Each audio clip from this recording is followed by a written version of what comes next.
Peterbot and Pollo just won the FNCS Global Championship, and they also pretty much won every single tournament in the chapter, completing the greatest duo dynasty Fortnite has ever seen. He's fucking cheating, bro. Just caught him in 4 fucking K. Oh my fucking god.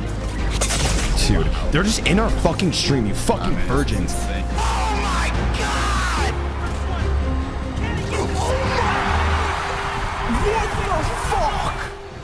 But with all that came cheating allegations, as everyone was blown away by how good they were. And well, in this video, I'm going to be going over the entire history of Peterbot and Pollo, so sit back, relax, and welcome to the Peterbot and Pollo era. October 15th, 2023, Peterbot and Pollo traveled to the global FNCS LAN in Copenhagen to compete for the $4 million event. But they were not on the same team. Peter played with his duo Byla, and Pollo played with Sphinx. They both had disappointing performances, and so when they got back to North America, Peter reached out to Pollo, asking him if he wanted to duo for upcoming events. Neither of them knew it yet, but this was going to change the course of Fortnite history forever. October 26th, 2023, Peterbot and Pollo would officially form as a duo and get 11th in the duo cash cup. 11th was not that good, but for the first tournament together, I'm sure they'll take it. Then the OG Fortnite season came, and there wasn't going to be any major Fortnite tournaments for Peter and Pollo to play in, but they took the mini cash cup seriously as a way to build chemistry and prepare for the future FNCSs. They went on to win 2 of these mini cash cups, taking home $2,000. And so when the OG season came to a close, Peter and Pollo were locked in and ready to dominate come FNCS. Chapter 5 of Fortnite was here, and so was the roadmap for the upcoming year of Fortnite competitive. In 2024, there would be $7.6 million up for grabs, split across 3 online major tournaments and 1 global FNCS LAN event. You see, Peter and Pollo saw this and had one goal in mind. It was to qualify to the globals and lift the trophy that Cooper and Miro did the year prior. Now, leading up to the first FNCS major, Peter and Pollo weren't seen as the best duo in the world. In fact, they probably weren't even seen as a top 5 duo either. So in the duo cash cups leading up to FNCS, Peter and Pollo needed to make a statement so that every tier 1 pro would give them the respect they knew they deserved. In the first cash cup, they won opens and got 7th in the finals. But in the next duo cash cup, they destroyed the lobby, winning 3 out of 6 games in finals. That dominant performance is the potential Peter and Pollo had over the lobby, but it wasn't consistent yet. So they put their head down and started working really hard with their coach Razuru to try and gain consistency in their gameplay, because that's all that they were missing. FNCS came around and it was time for Peterbot and Pollo to show how dominant they were. They placed 2nd in both weeks of the qualifiers, finishing on top of the consistently leaderboard for North America. Then in between the qualifiers and grand finals, they would get 4th and 7th in the duo cash cups. They were ready for the Major 1 grand finals. February 25th, 2024, the FNCS grand finals were here, and they wanted to start the year right. So let's break that down. Game 1, they didn't have a good game and went down in 35th, but in game 2, they went on to get a win.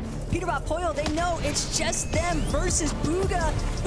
Game 3, they went down in 30th, and in game 4, they got 8th, which boosted them back up the leaderboard. Game 5, they went on to win yet again, keeping them in the FNCS race. Tier left to survive the White Storm. They just have to fight it all the way for the low ground. Yamzo knows how to play these peaks. It's textbook, but it's not good enough. The trades are good. And to end off the day, they got 10th in game 6. Day 1 was done, and they were in 5th place. If they wanted to win the FNCS, they would have to have a really strong day 2. And not only that, a really important step to winning FNCS is actually going down in the description and hitting that subscribe button. But Peter didn't do that. He followed me on Twitter, which is kind of odd, but I think the subscribing would be better. Anyways, that was kind of corny. Back to the video. Going into day 2, it was all to play for, as the points are multiplied by 1.5 times. Day 2 didn't start the way they wanted to, placing 21st in game 7, but they would immediately get back in the race by getting a 4th place in the following game. Game 9, they got 6th place, pushing them further up the leaderboard. Game 10, they got 5th place, trying to challenge Acorn and Cold. But in game 11, they fell early, and Acorn and Cold extended their lead over Peterbot and Pollo. So now going into the last game, Acorn had a 150-point lead over Peter and Pollo. So the only way they could possibly win was if they went out and dropped a high elimination win while Acorn and Cold fall early. And well, they put up a fighting effort, but ultimately Acorn and Cold ended up winning the last game, closing out the FNCS as champions. And for Peterbot and Pollo, they finished with a respective 2nd place in grand finals, earning them $90,000. This was the first time we have ever seen Peter and Pollo in a grand final, and this would also be the worst they would do all year. As Major 1 came to a close, Peter and Pollo's grind didn't. After getting 2nd place, they became hungrier than ever. The second the new season came out, they instantly scouted with their coach to see which POI was the best on the map. And well, they ended ended up choosing Grimgate as their new drop spot for the new season. You see, all around the map, there were 4 new medallions. One that gave Siphon upon elimination, one that granted extra damage, and one that gave you super speed. And they were all fairly balanced except for Grimgate's dash coin. It was essentially infinite dashes that can be shared between each member of the duo. Not to mention, the meta this season had no abilities, so whoever had the Grim coin was the only person in the lobby who could run freely. So Peterbot and Pollo claimed this drop spot as soon as they could and played literally every single scrim possible so that they can have the drop spot on lockdown come FNCS. With them playing every single scrim possible and being uncon at the drop, they won 27% of the scrims they played in a lobby filled with the best tier 1 pro players. This in itself was dominance. Over 80 scrims played and winning 22 in the first weeks of the season showed just how powerful this drop spot really was. But one duo decided it was time to end this dominance and contest them. Acorn and Cold, the previous FNCS winners, would tweet out saying that they were going to be landing Grimgate this season. You see, Acorn and Cold were already qualified to the global championship and were trying to use that as leverage to get the most broken drop spot uncontested. But Peter and Pollo were ready to stand on business. Going into the first Cash Cup finals of the season, we would see them contest each other.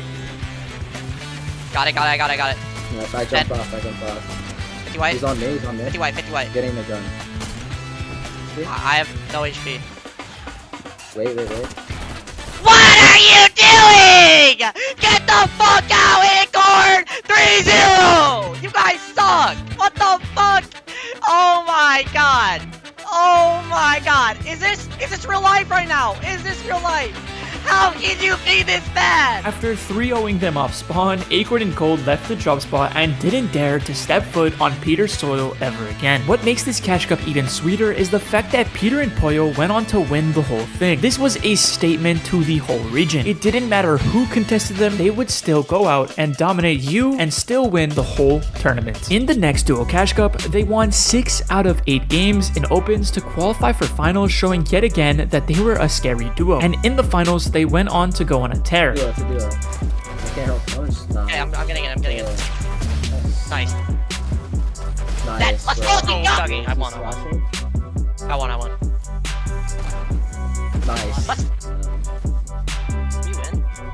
He doesn't More know. medkits. Don't just fucking go. 5 out of 6 wins in a duo Cash Cup finals that was literally made up of the best pros from NA Central was unheard of. After that, Peterbot broke the record for the most eliminations in a solo Victory Cup finals with a 40 bomb. And so not only were they a great duo, but they also were both great at solos. This would be important for them because solo clutch moments were what really separated them from the rest. In the next duo Cash Cup, they got contested off spawn again by Kwani and Chubbs, but ended up smoking them off spawn yet again and winning 3 out of 6 games, netting another duo Cash Cup finals win. This put them at 3 out of 3 duo Cash Cup wins for the season, and at this point the lobbies are just a playground for Peter and Pollo to run up on and take heights. Everyone was frightened by the idea of getting dashed on by Peterbot and Pollo. With the help of the Grim coin, they conditioned everybody in the whole lobby to not look up, making solo clutching super easy. They knew that Peter and Pollo would most likely be up there no matter what, and if they weren't up there yet, they would be up there soon. And if you ask any tier 1 pro at the time, the amount of aura Peterbot and Pollo had were unmatchable. With North America bowing down to Peterbot and Pollo, they only wanted 2 more things, and that was to win 6 out of 6 games in the last Cash Cup and win FNCS by a lot of points. The FNCS qualifiers came around and they walked through them like it was nothing, placing 6th and 1st. After that, the last duo Cash Cup of the season came, and they had unfinished business to take care of. With Grimgate uncontested, they wanted to break a world record to be the first team to win every Cash Cup in a season and win 6 out of 6 finals games, and well, let it speak for itself.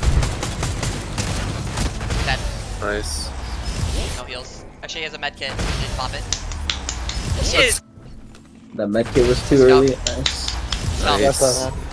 Maybe go back. Nice. Nice. Dead. Nice. Let's go. God. Dead. Nice. Oh my god. Let's go. Let's No go. way you guys have done that. What the fuck? With that, they have achieved so much this season already, but there is still one thing missing, and that would be the FNCS pickaxe. May 10th, 2024 was the FNCS semi-finals. All Peterbot and Pollo needed to do was win a game like they had been doing all season. They were confident in their abilities, so they turned on a stream to flex to everybody how good they were, but they played terribly. Going to the last game, they were in the bottom 25 teams and were about to get knocked out of the upper bracket. it. But Peter turned his stream off last game, and they did what they do best and won. Now, this begs a question. Peter has been accused of cheating for such a long time, and this made the allegations even worse. He couldn't do what he was doing all season on stream, and the second he turned it off, he won. Sounds sketchy, I know. The accusations of DMing, also known as direct memory access, started to fly through the Fortnite scene. Everyone believed he was a cheater, and even in my last video about Peterbot, you can see so many comments about people genuinely believing that Peter has been cheating throughout his whole career. Peter, being Peter, didn't really deny anything because no one would have believed him anyways. Instead, he would prove his innocence later on in the video, so if you want to figure out if he's cheating or not, stick around to the end of the video. FNCS Major 2 Grands came around, and it was time for Peterbot and Pollo to complete the perfect season of Fortnite. Anyways, let's break it down. Game 1, Pollo went down and Peter clutched a 3rd place. Game 2, they made it to top 2, but then Peter got greedy and died. Pollo lost the 1v2 and they got 2nd place. Game 3, it was finally time for them to win. So he jumps in, finds Baka with a huge tag here, and they... Game 4, they won again. Game 5, Peter went down and Pollo got an 8th place. And in the last game of the day, they got a clean 4th place. After day number 1, they were obviously in first by almost 130 points. On day 2, points are multiplied by 1.5x, so they still needed to do good if they want to close out FNCS. So starting off the day, they went on to win the game in Game 7. Game 8, they got 10th after Peter's solo clutch. Game 9, they won yet again.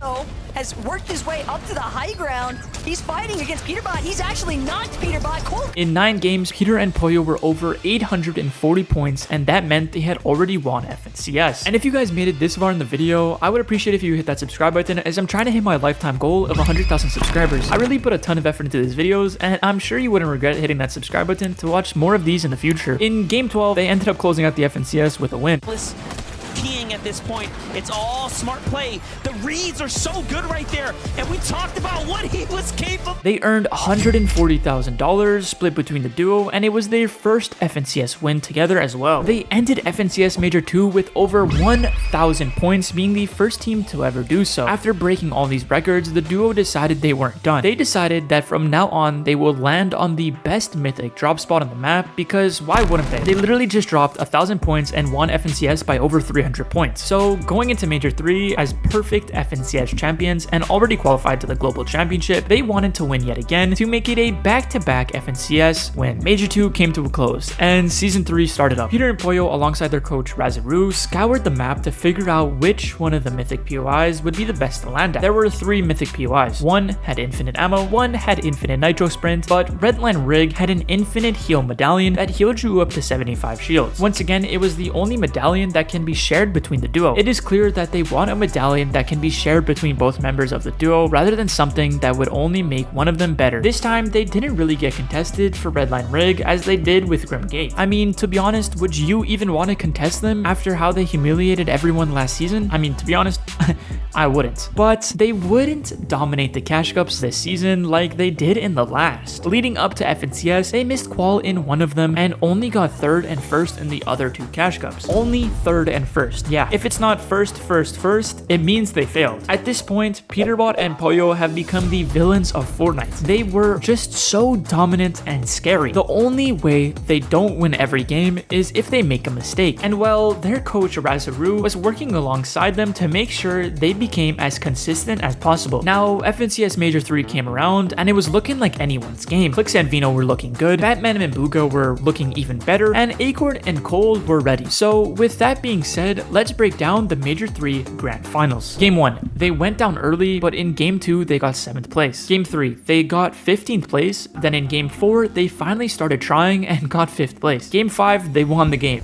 Definitely winnable right now, but Peterbot's going to take the first attack from the side. Pollo's there too. He's going to find a tag onto Mud. Finally, to close out the day, they got a 4th place. Going into day 2, they actually were not in first, which was a surprise. Clix and Vino were in first and leading with around a 15-point lead, which is not enough for them to feel safe, especially with Peter and Pollo creeping up in 2nd place. On day number 2, Peter and Pollo wanted to snatch this FNCS from Clix and Vino, and well, they didn't disappoint. Game 7, they came out swinging with a 3rd place. Game 8 and 9, they went down in 20th place both games. Game 10, they redeemed themselves with a win. Falling incredibly low here. Pollo now gonna find himself with no shield and no chance to keep this one going. Booga, Peterbot 1 versus 1, but Then in game 11, they got third, pushing themselves further away from the competition. And in the last game, Peterbot and Pollo were in the lead by 60 points over Batman, Booga, and Rapid. All that they needed to do was have a decent game, and it was pretty much guaranteed they would be back-to-back FNCS champions. They went on to go out swinging with a 4th place in the final game. They pulled off the back-to-back FNCS wins, but now there was only one thing they wanted. After their disappointing performances last year in the Global Championship in Copenhagen, they wanted to redeem themselves and make it a three-peat. So they cut the celebration short and prepared for the new season. But for Peter, he flew to Saudi Arabia to play in the ESL Esports World Cup alongside a squad Kwani, Okus, and Milks. They would end up getting 2nd place. Now, going home, Peter and Pollo had one thing on their minds, and that was to show the world how great they were on the main stage. Season 4 came out, and they once again scoured the map to find their new drop spot. Once again, there were 3 mythic POIs on the map. One gave you Siphon upon eliminations, one gave you invisibility when you crouched, but the raft had the most overpowered medallion of them all. It revealed enemies around them, which essentially gave them wall hacks. Once again, it was the only medallion that could be shared across both duo members. One thing I find ironic about them landing here is the fact that Peterbot has been accused of cheating so much. Now he's going to go out in the biggest tournament of the year with essentially legal wall hacks. Crazy how that works out. Anyways, going into globals, Pollo and Peter got 2nd in the last cash cup before the event. Now you see, I haven't really mentioned this, but Peter and Pollo have been playing scrims almost every single day for 3 to 6 hours a day. They have been grinding so hard all year, ready to dominate on the global stage. But the question everybody was asking was if they would be able to dominate like they did online against other regions and in front of thousands of live viewers. Or would they do bad and give people more reasons to believe they were cheaters? So when the days came, it was time to prove all the haters wrong and be great. Without further ado, let's break it down. First off, they walked out and the crowd cheered super loud. Make some noise, Fortworth! Chapter 5 has been theirs with back-to-back championships. Now they're looking to keep that streak. Then it was time for the first game to begin. Game 1, Peterbot goes on a rampage and gets 7th place after solo clutching. Game 2, Pollo goes down and Peter takes down Acorn, but then Cold comes in to eliminate Peter in 15th place. Game 3, it was time for them to be great. Strong defense there. A great tag onto Merstaff to go and set things up, but he steps in now. It's time to throw it all down. It's all or nothing. Right hand peek here for Merstaff's going to work well. Peterbot and Pollo jump down from the high ground to go and get in the mix. One of those goes to them. Merstaff is down. Malibuca's down. 2v2. All they got to do now is find the last shot, and Pollo, hungrier than ever, is going to get one. They just need the second. But Swizzy pulled off an amazing clutch, but it doesn't matter because at the day 1 break, Peter and Pollo were sitting pretty in first. Talk me through that exchange as well. There was Swizzy right at the very end of that last game there. Does those kind of moments get under your skin at all? Do you kind of feel those? Or are you just going to move on to the next thing? No, we got a 12 elimination second, so it really doesn't matter to me. We're in first by 40 points or something. Game 4, Pollo goes down early and Peter goes on to get in 18th place. Game 5, it was time for Peter and Pollo to actually be great for real this time. Huge difference here. Secures the material count as well. That's going to set Peterbot up for just enough. Bolt and Bryce have been here before. Bryce specifically has won games in person on land. I called it before. This is the team that you have to look out for. They are so talented. However, Peterbot and Pollo just, I mean, they've been ahead of the pack so far. But Peterbot and Pollo, they got the most recent refreshes. Granted, everyone's building, everyone's burning through it, but Pollo strikes first. Bryce is gonna fall. Peterbot understanding it's all down to Bolts to try and clutch this one up, but it's Peterbot and Pollo after all. Bolts has been here though, he knows what to do. Don't give him a chance to heal, you have to fight back. Armored walls come out, they have a little bit more map, but Peterbot has too much to work with. Another armored wall, Bolts has an angle. Can he get it? No! Peterbot won't drop it twice. Peterbot and Pollo strike yet again on the day. Match number 5, and the victory royale belongs to them. First place continuing to extend itself, and that is the real difference maker here today, MDF. Game 6, Peter and Pollo dominated the Rift Island and took down Andalex. With all that loot, they made endgame and went on to do it yet again. Peterbot, they want to maybe take a jab at the height, but Azures and Rise currently in full control and continuing to ramp upwards. exit plan, but Pollo, Peterbot crossed the way, spotting out Kanata and Cooper. The reveal medallion just doing so much as far as helping them to establish exactly which teams, which players they want to aggress. And they look up. Peterbot spots out Kanata inside the zone, gets a little bit of damage, figures the zone will do the rest. Now focus comes in on the low ground, and it's so smart for them to be down here. They're just earning so many points now that they are jumping towards the 400-point threshold here just to swing their way up. They get the angle that they're looking for. Pollo once again doesn't quite find it. Peterbot's hurt though. It's a low ground attack. Pollo by himself here, but the trade from Peterbot up top, he has done what he needed to, and Pollo takes down Agers and clutches out the win from the low ground with back-to-back dubs. Pollo said it himself, I don't need to worry when I got Peterbot next to me. And even with Peter being the star of the day, he made sure to give props to Pollo. So, by the way, obviously Pollo as well. Let's get the credit where it's due. A teammate like Pollo, what's it been like competing this year in this competition?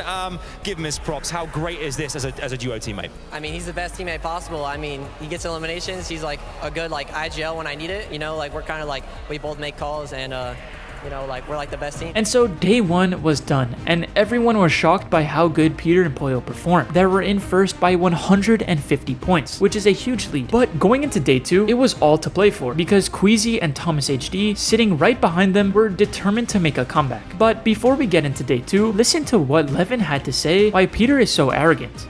Okay. I'll be honest. I think it's like when you're Peterbot and you talk as much as you do, but you're seeing the results come through. It's like, why be nervous? Like, I'm saying I'm the best. I believe I'm the best. And the results show I'm the best. So why would I be With nervous? confidence surging through Peter and Pollo's bones, it was time for day number 2. Game 7. They ended up struggling with Surge and going down really early. And well, when they went down early, Queasy and Thomas had a massive game and cut down the Peter and Pollo's lead to only 23 points. Game 8. Another bad game, and it was time for Queasy and Thomas to take the lead. It seemed as if Peter and Pollo were about to choke when it mattered most. With 4 games left, they had lost the driver's seats and were now forced to outperform Queasy and Thomas. Game 9 came, and Peterbot and Pollo made the endgame fairly stacked, and so did Queasy and Thomas. But Pollo and Thomas go down, and it's Peterbot versus Queasy to see who can solo clutch the most points. But Peter, being Peter, went on a tear. He's just doing everything he can to survive. Peterbot, though, gonna pick up Teeny in the process. Queasy finds another into Rapid.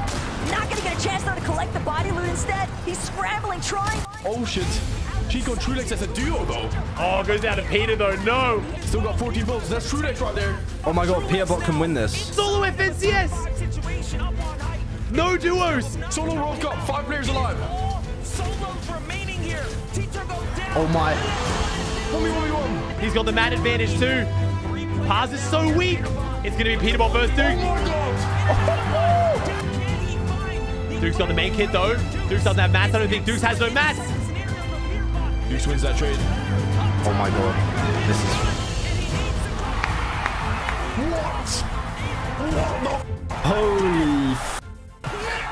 No one could believe what they just witnessed, and I was literally watching this out of my seat, and so were many others. Game 10. They have a bad game, going down in 17th place, all while Queasy and Thomas close the game to only 39 points separating them. Game 11. Pollo goes down early, and Queasy and Thomas are still alive. With only a 39-point lead, Peterbot needs to make something out of this game for him to even have a chance at lifting that trophy. And well, he does more than just something. By continuing to tarp his way through the low ground, there's a possibility, MDF, these two might actually just clash head on. We have a 2v2 and then all solos in between. One of those solos is, of course, Peterbot. Rapid is gonna fall as well, and he just does not stop claiming eliminations at this point. Booga on the backside of zone. Don't come out, son. It's not gonna go well if you step into...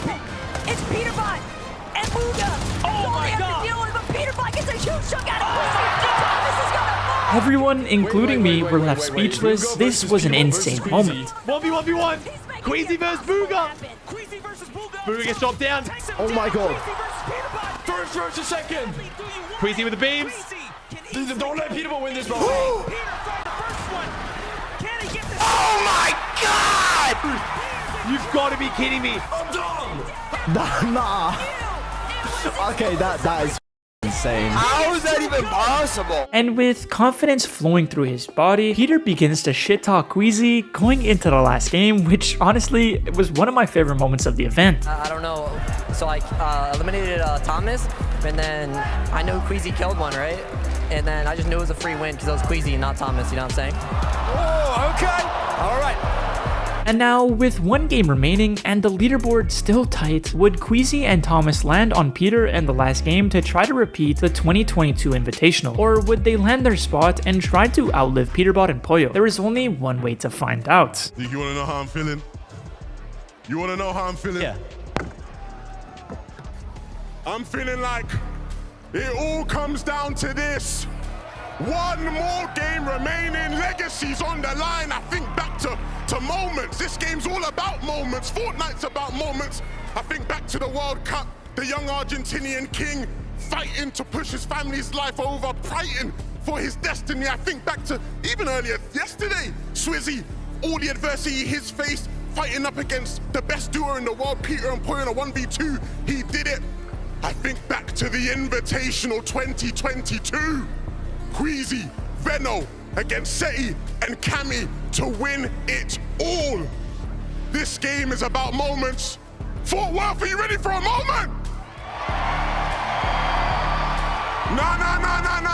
Fortworth, I said, are you ready? This is that moment. This is their moment. Game number 12 starts now. Game 12 comes, and as everybody held their breath, Queasy doesn't end up landing on Peter. Then the crowd start to cheer out of nowhere. And well, Peter and Pollo found out why. Oh, you got crap.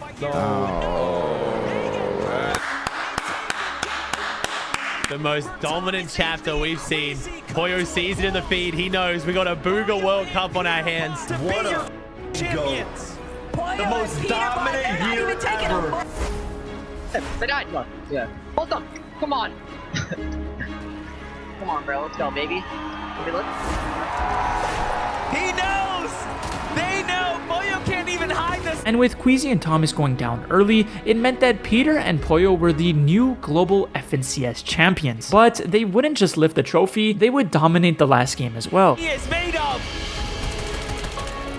Pollo and Peterbot have had so much time now to recuperate what they lost as far as health is concerned.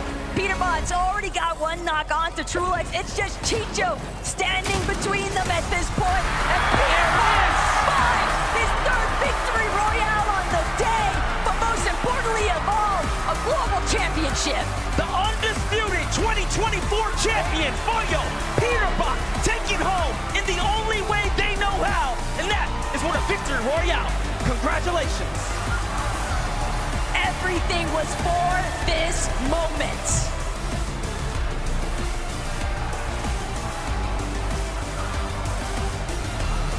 Fortworth!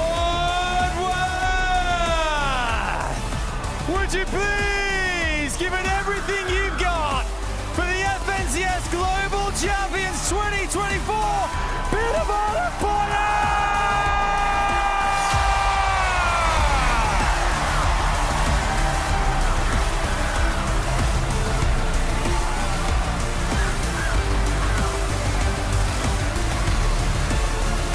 And with that final game, Peterbot and Pollo pulled off the most insane and dominant performance in Fortnite history, lifting the trophy, dropping 985 points with 5 insane wins out of the 12 games. Within the last year, they have gotten second, first, and earned over $770,000 as a duo just off their FNCSs, and that's not to mention the cash cup placements they've had. Hats off to them for proving everyone wrong, and with that being said, let me ask you all one question. Do you still think Peterbot is a cheater, or did he prove you wrong once again? Anyways, that will conclude this video on Peterbot and Pollo's Dynasty, and if you enjoyed this type of video, be sure to subscribe and maybe even check out the video I made on Fortnite's smartest player, because I'm sure you will enjoy that one too. With that being said, I'll see you all in the next one. Peace.